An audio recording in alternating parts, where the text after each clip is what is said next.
We traveled extensively across all major cities of Uzbekistan, and we've compiled this list of 5 things you must keep in mind before starting your trip. When you're coming here, be prepared to be dressed either like me for the summers or like her for the winter, and both of it could be a part of the same day because it can keep changing from 29 in the morning sometime to even less than 10 degrees at night.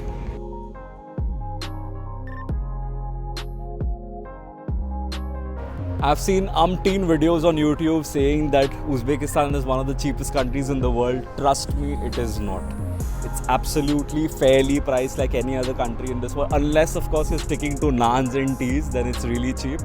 But otherwise, if you're taking short distance taxis, if you're eating proper food at restaurants, cafes, etc., or if you're walking into any of the museums, mosques even for that matter, everything is chargeable and it's a decent price.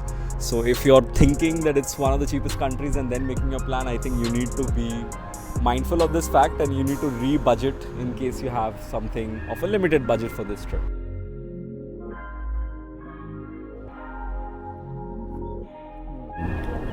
One key thing to remember whenever you're in Uzbekistan is a lot of the places will charge you extra if you're using credit card without even making it explicitly known. So whenever you're here, try to keep some local currency handy. It's going to be very useful. Another thing you have to keep in mind whenever you are in Uzbekistan is the language. Now, Russian is majorly spoken over here, along with Uzbek as well as Tajik. But if you're looking for English language, it's going to be a struggle for sure at most cities. I'm right now sitting inside the restaurant Kainat at the Tashkent Tower, and I'm taking this opportunity to talk about the food, which is the fifth point and an important point of this video. That most of the food items which you're going to find over here is meat oriented. Kainat is one such exception, which is a European place. You have a lot of international places too, but if you want local cuisine, it's primarily meat and, yes, I'm going to say it out loud, not very tasty.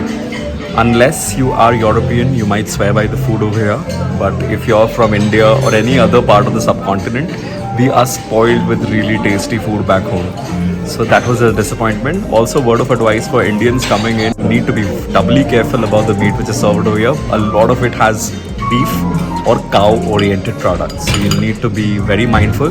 Not for nothing do I find that a lot of tourists from back home convert into vegetarian during their trips to Central Asia. I totally understand. You need to be very careful about this point as well. This is my little compilation, guys. If you find it useful, do drop in a comment and do share it with someone who is planning a trip soon. Cheers.